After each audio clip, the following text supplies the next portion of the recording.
नमस्कार। राजस्थान कर्मचारी चयन बोर्ड की भर्तियों में बैकडोर से ओमार सीट भरवाकर गिरोह छात्रों से ओमार सीट खाली छुड़वाता है, उसके बाद ओमार सीट भर के और लोगों को नौकरी दिलवाता है। यह खुलासा 2025 में हुआ। इस वीडियो में सबसे बड़ा खुलासा करने जा रहा हूं, जो राजस्थान की एसओजी ने एफआईआर दर्ज करके जांच शुरू की।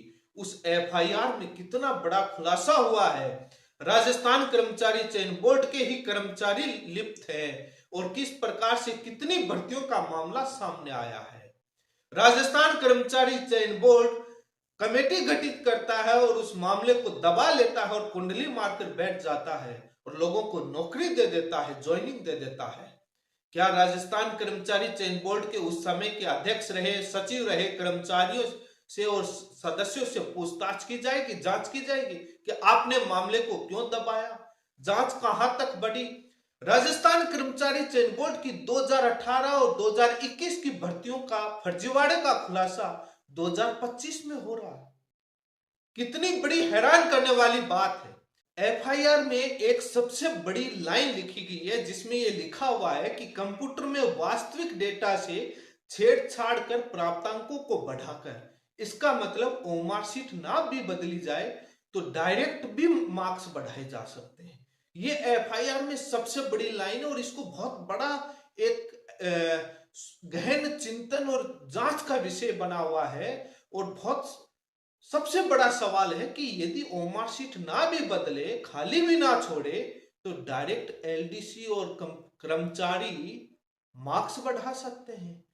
यदि ऐसा खेल हुआ है तो पता नहीं क्या होता होगा, कितने बड़े स्तर पर होता होगा। धन्यवाद दो उत्तर प्रदेश की उस एसओजी को जिसने पकड़ लिया और राजस्थान को सूचित कर दिया, अन्यथा तो पता ही नहीं चलता कि किस प्रकार से ओमार सीट फर्जीवाड़े का मामला राजस्थान कर्मचारी चयन बोर्ड में हुआ।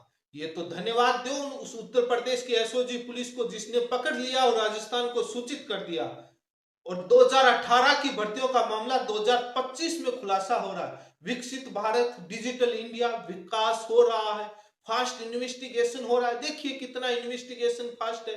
2018 और 2021 की भर्तियों की जांच 2025 में हो रही है, लेकिन राजस्थान कर्मचारी चयन बोर्ड ने कमेटी गठित करके और पूरी जांच को दबा लिया। कितनी बड़ी हैरान करने वाली बात है। इस देश और इस प्रदेश का जांच करने का सिस्टम कितना ढीला है। उन लाखों बेरोजगारों के साथ कितना बड़ा अन्याय हुआ होगा।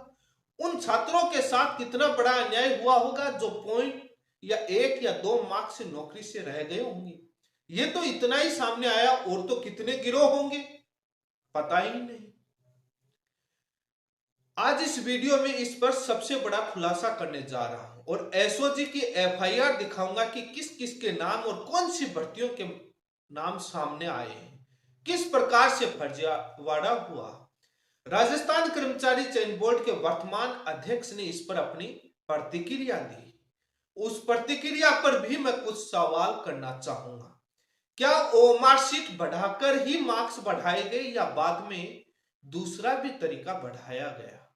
अक्सर जनता में, सोशल मीडिया पर, आम जनता में यह चर्चा चलती है और मेरे को बहुत सारे लोग फोन और माध्यम से बताते हैं जब चर्चा होती है कि सर ये बैकडोर से ओमार सीट भरने का खेल चल रहा है। बेसिक कंप्यूटर अनुदेशक भर्ती में भी खूब चर्चा हुई थी। यह मामला तब उठा था, सबसे ज्यादा सामने आया राजस्थान लोक सेवा आयोग अजमेर आरपीएससी की ईओ आरओ भर्ती का खुलासा होता है। एसीबी जांच करती है, उसके बाद क्लीन चिट मिल जाती है, भर्ती रद्द हो जाती है, मामला दब जाता है, पता ही नहीं क्या हुआ। तब जनता के सामने आया कि यह भी खेल चल रहा है।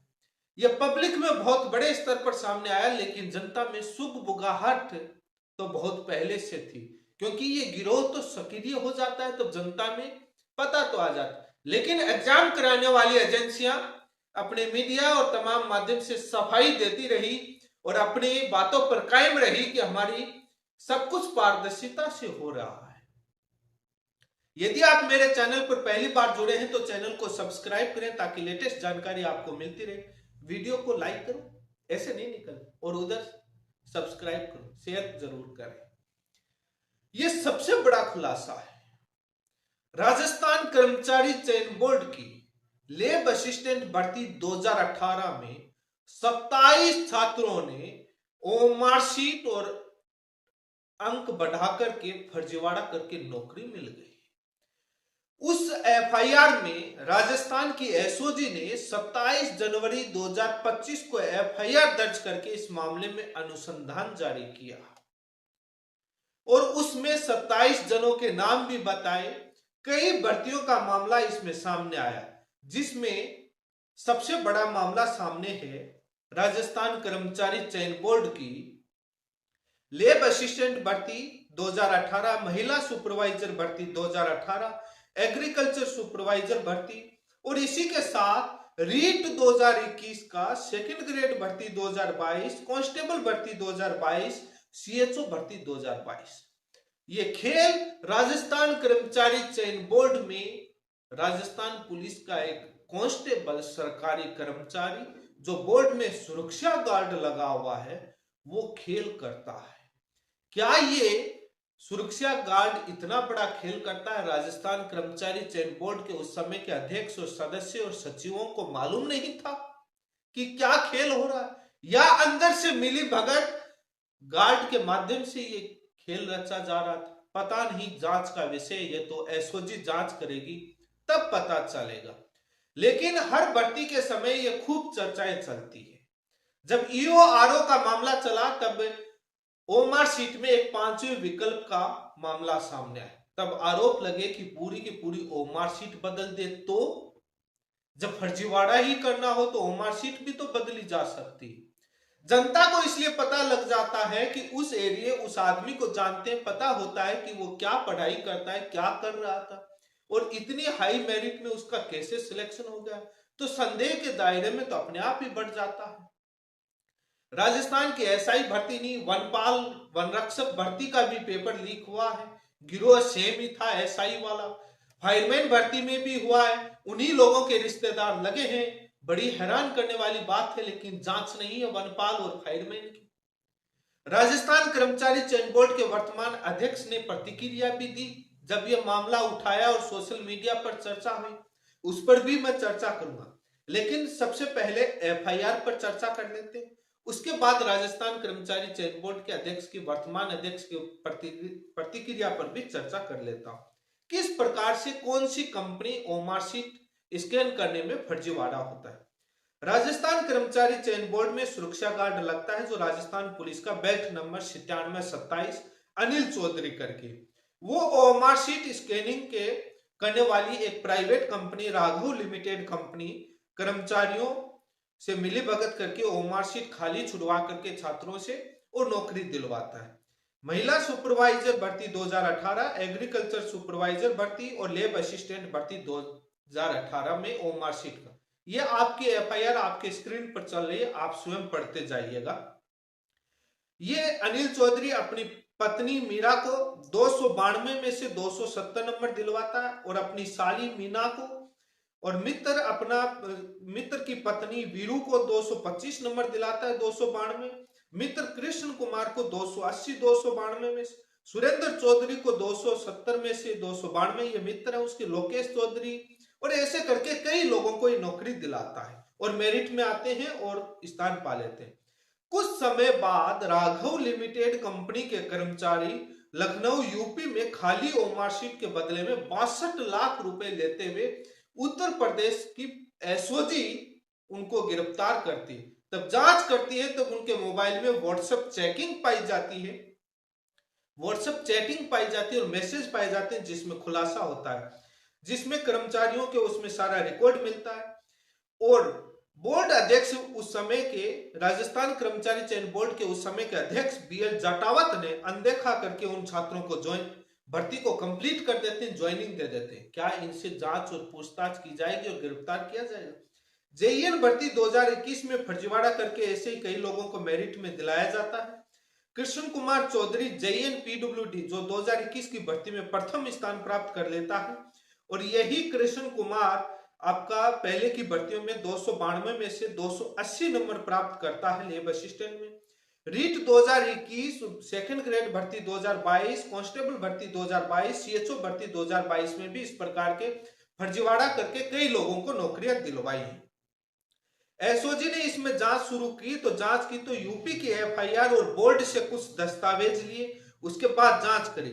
उस कंपनी के जो साजिश करके किस पर बोर्ड ने उस कंपनी को संविदा पर कुछ समय के लिए ठेका दिया था ओमारशीट जांचने के लिए। कंपनी के 2 कर्मचारी बोर्ड में आना जाना रहता है, तमाम सरकारी कार्यालय, क्योंकि ओमारशीट का स्कैन है, वो बोर्ड के मिली भगत करके ये खेल करते हैं। जब ये मामला उत्तर प्रदेश की एसओजी से जब राजस्थान कर्मचारी चयन, उस समय अखबारों में भी खूब छपा था और उसके बाद दबा लिया था। राजस्थान कर्मचारी चयन बोर्ड इस मामले में कमेटी गठित करता है और लैब असिस्टेंट भर्ती जो 2018 की 3 फरवरी 2019 को हुई थी, उसमें 27 छात्रों ने ओमारशीट के साथ छेड़छाड़ करके, और उनकी सूची है कि किस प्रकार से वो नौकरी लेते हैं, जिसमें ऋषिकेश मीणा, देशराज मीणा, आशीष कुमार मीणा, पिंटू कुमार मीणा, कमलकांत मीणा, हरीश कुमार सैनी, भक्ताराम मीणा, उपेंद्र कुमार कौशिक, देवेंद्र सिंह गुर्जर, रवि कुमार तिवारी, ब्रिजेश कुमार, ऐसे लिस्ट आप देख रहे हैं, पूरी लिस्ट है। ये इस प्रकार से ये छेड़छाड़ करके मिल जाते हैं। कंप्यूटर में वास्तविक डेटा से छेड़छाड़ कर प्राप्तांकों को बढ़ाकर, और ये मेरिट में स्थान में आ जाते हैं। और एसओजी 27 जनवरी 2025 को इस मामले में एफआईआर दर्ज करवाती है। लेकिन सबसे बड़ा इसमें जो मामला ये आया कि इनके रिकॉर्ड तो सामने आ गया, लेकिन कंप्यूटर में वास्तविक डेटा से छेड़छाड़ कर प्राप्तांकों को बढ़ाकर, इस लाइन को विशेष तौर पर अध्ययन कीजिएगा। ये इसलिए बोल रहा हूं, राजस्थान कर्मचारी चयन बोर्ड के वर्तमान अध्यक्ष ने एक बात कही है, इसलिए मैं कह रहा हूं। ये आपको मालूम है कि आरपीएससी की ईओआरओ, ये एफआईआर आपने पढ़ी है 2018 और आरपीएससी की ईओआरओ भर्ती के अंदर किस प्रकार से ओमारशीट का मामला सामने आता है और एसीबी जांच करती है, एसओजी बाद में भर्ती रद्द हो जाती है ठंडे बस्ते में, आज पता नहीं क्या हो रहा है, क्लीन चिट मिल जाती है, और उस समय आ जाती है कि 5वां ऑप्शन का सिस्टम आ जाता है। बोर्ड अध्यक्ष ने, आलोक राज ने ट्विटर पर प्रतिक्रिया दी जब छात्रों ने घेरा कि हमने इसमें जो भी जांच होगी और जो दोषी होगा उस पर कार्रवाई हो जाएगी।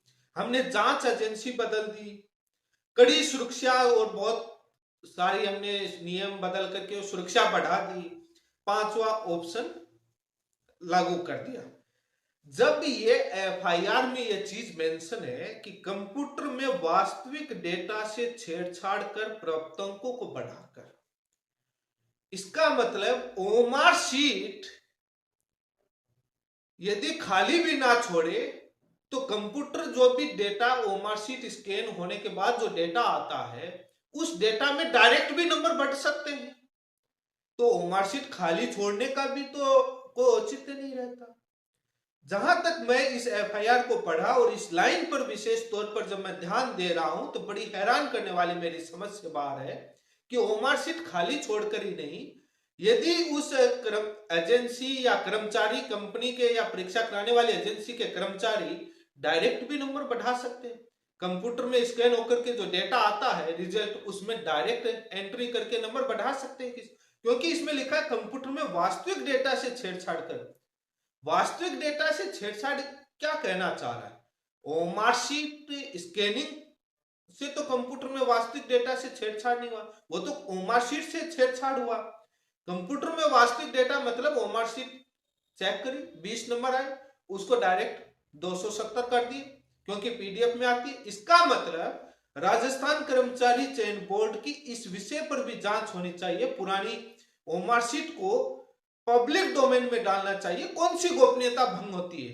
क्यों पर्सनल देखे? यदि किसी ने फर्जीवाड़ा किया वो खुद ही देखेगा, वो क्यों बताएगा कि मैंने क्या किया, कैसे बढ़े? पब्लिक डोमेन में होगा तभी तो पता चले। पुरानी वेबसाइटों को, जो इस भर्ती की पुरानी जो ओमारशीट है, यदि बोर्ड के पास स्कैन की हुई है तो पब्लिक डोमेन में डालो, सारी जनता देखे कि डायरेक्ट तो कंप्यूटर से अंक नहीं बढ़ाए गए कहीं। ओमारशीट में 10 नंबर और उसके 200 नंबर कर दिए आपने, पता तो चले। क्योंकि जब आम जनता में सबसे बड़ी चर्चा हो रही थी कि राजस्थान कर्मचारी चयन बोर्ड में भी ये खेल होता है, और ये पहले भी हुआ है, अब वर्तमान का पता नहीं, लेकिन 2021 तक की भर्तियों के आरोप लगे हैं राजस्थान कर्मचारी चयन बोर्ड। जेईएन भर्ती 2021, लेबर असिस्टेंट भर्ती 2000। राजस्थान कर्मचारी चयन बोर्ड के अध्यक्ष से मेरा निवेदन है कि जो उस समय बोर्ड ने जो कमेटी गठित की थी उसकी जो रिपोर्ट आई, उस रिपोर्ट को वेबसाइट पर डालें। उससे ये एफआईआर आ गई, सारा नाम तो सभी का नाम सामने है, ऐसी कौन सी उसमें कंपनी का नाम सबके सामने आ गया। और अब तो वो चीजें भी बदल दी, कम से कम पता तो चले कि राजस्थान कर्मचारी चयन बोर्ड की उस समय की कमेटी में कौन सदस्य थे, क्या रिपोर्ट दी, उस रिपोर्ट पर अमल क्यों नहीं हुआ, आगे क्या कार्रवाई करी बोर्ड ने, क्या बोर्ड ने उस कमेटी की रिपोर्ट के बाद एसओजी को जांच लिखी, क्या आगे प्रक्रिया बढ़ाई, क्या दोषी के लिए किसको सजा के लिए, उस कंपनी पर कितना जुर्माना लगाया, जिस कंपनी को ठेका दिया गया कितना जुर्माना लगाया गया, ये पता तो चले। और उस कर्मचारी जो सुरक्षा गार्ड था उस पर कितना जुर्माना लगाया, या बाद में ठंडे बस्ते में और पर्दा डालकर कुंडली मारकर बैठ गए थे। ये राजस्थान कर्मचारी चयन बोर्ड के वर्तमान अध्यक्ष को सारी फाइल खुलनी चाहिए और सारे दस्तावेज वेबसाइट पर डालने चाहिए। वैसे तो हर चीज डालते हैं, तो ये भी बताइए कि क्या क्या हुआ, क्या कार्रवाई हुई, कहां आगे तक बढ़ाया। नहीं हुआ तो आप इस पर क्या कर रहे हैं, कितनी फाइलें आप एसओजी को सौंप रहे हैं और सारी चीजें डेटा के लिए। क्योंकि रीट जब मुख्य परीक्षा चल रही थी तो मैं ऐसे घूम रहा था, तो कई जगह जब मुझे कुछ लोग मिले थे, उन्होंने मुझे बताया कि सर राजस्थान कर्मचारी चयन बोर्ड के एलडीसी या कुछ ऐसे कर्मचारी हैं जो उस बोर्ड के आसपास घूमते हैं और वो कहते हैं कि हमारी मिली भगत है अंदर, हम आपके डायरेक्ट मार्क्स बढ़ा देंगे, ओमार्कशीट खाली छोड़ने की जरूरत नहीं, हम नौकरी दिलवा देंगे। अब इसमें कितनी सच्चाई है मैं इसकी पुष्टि नहीं करता, क्योंकि अफवाहें भी बहुत चलती हैं जनता के बीच, तरह तरह की बातें सुनने को मिलती हैं, अब क्या सच्चाई है क्या नहीं है, लेकिन मैं इस पर कोई पुष्टि नहीं करता। लेकिन ये बातें बहुत बार जब पेपर लीक की घटनाएं चलती हैं तो सुनने को मिलती है। मैं भी बड़ा हैरान था कि ये भी हो रहा है, क्योंकि सबसे बड़ा विषय है कि राजस्थान कर्मचारी चयन बोर्ड की आलोक राज के आने से पहले जितने भी जो भर्तियां हुई उन सब की जांच होनी चाहिए। ओमार्कशीट सब पब्लिक डोमेन में डालो कि हर आदमी देख सके। पर्सनल क्या देखेगा, कौन बताएगा जो फर्जी लगा है। हमने ट्रांसपेरेंसी के लिए ओमार्कशीट वेबसाइट पर मिल जाएगी, उसमें खुद का नाम, डीओपी और सारा पर्सनल डालेगा। क्या पब्लिक डोमेन में रहा है? पब्लिक डोमेन में वो है कि कोई भी एक्सेस कर सकता है, वो करिए। क्या जा रहा है, कौन सी उसमें प्राइवेसी भंग हो रही है? जनता को पता तो चले। जनता रातों रात छानबीन कर लेगी, जो सिलेक्शन लिस्ट में रोल नंबर है उनके कितने मार्क्स आए, और अपने अपने एरिया के छानबीन कर लेंगे कि वो कितने पढ़ने में महारथी थे, कितने एक्सपर्ट थे, कितनी सालों साल तैयारी की और वो कितने मेरिट में रैंक में प्राप्त किया। क्या हालात है, वास्तविकता तो पता चले। लेकिन सबसे बड़ी हैरानी की बात है कि 2018 और 2021 की भर्तियों का खुलासा 2025 में हो रहा है। ये 2018 के अंदर जब लेब असिस्टेंट भर्ती जब हुई थी, तब उस समय बीजेपी का शासन था और चुनाव का समय था और ज्वाइनिंग कांग्रेस ने आकर के दी थी, और उस समय ये प्रोसेस चल रहा था। ये बात किसी राजनीतिक पार्टी से जुड़ा हुआ नहीं, ये छात्रों से जुड़ा हुआ है। सरकार मंत्रियों को तो कई बार मालूम ही नहीं होता है, अधिकारी और कर्मचारी खेला कर जाते, सरकार को पता ही नहीं चलता। सरकार को तो अब पता चला है कि क्या हुआ था, उस समय की सरकार को भी पता नहीं होगा। लेकिन राजस्थान कर्मचारी चयन बोर्ड के अध्यक्ष से कह रहे हैं कि हमने सुरक्षा बढ़ा दी। क्या सुरक्षा बढ़ा दी? पब्लिक डोमेन में सारी चीजें रखो। पांचवा ऑप्शन देने से क्या हुआ? जब ये एफआईआर में दर्ज है कि कंप्यूटर में वास्तविक डेटा से छेड़छाड़ कर प्राप्तांकों को बढ़ाकर, तो इसका मतलब पांचवें ऑप्शन का भी कोई मतलब नहीं। ठीक है, कुछ सुरक्षा के लिए बढ़ा दिया। जब तक बोर्ड और किसी भी एजेंसी या सरकार की कर्मचारियों की नीति और नीयत सही नहीं होगी, तो नियम कागजों में बने हुए होंगे। नीति और नीयत सही होगी तभी ये फर्जीवाड़ा रुक पाएगा। लेकिन 2018 की भर्तियों का खुलासा 2025 में हो रहा। कौन से युग में जी रहे? विकसित Bharat, digital India, fast process, investigation में 2018 का 2025। भला हो उस राजस्थान के एसओजी को कहो जिन्होंने अभी इसमें अनुसंधान, लेकिन सवाल यह है कि उस समय राजस्थान पुलिस एसओजी को यदि मालूम चल गया और डेटा को, तो इतना साल एफआईआर दर्ज करने में क्यों लगाया? ये भी तो सवाल उठता है। ये तो एक गिरोह राजस्थान कर्मचारी चयन बोर्ड में लगे सुरक्षा गार्ड का मामला सामने आया है। और भी तो कई गिरोह होंगे जो मार्कशीट का, जरूर बहुत सारे गिरोह हैं इस मामले में, मार्कशीट बनवाने मामले में। जो एसआई और तमाम पेपर लीक वाले ही गिरोह ये भी काम करते थे, मार्कशीट खाली छुड़वाने वाला भी। ये जांच कई बार मीडिया में उन भर्तियों के पेपर लीक के मामले है, जांच करेंगे तो इनका भी तार खुल जाएगा। इसी के साथ धन्यवाद। वीडियो को लाइक जरूर करें, शेयर जरूर करें।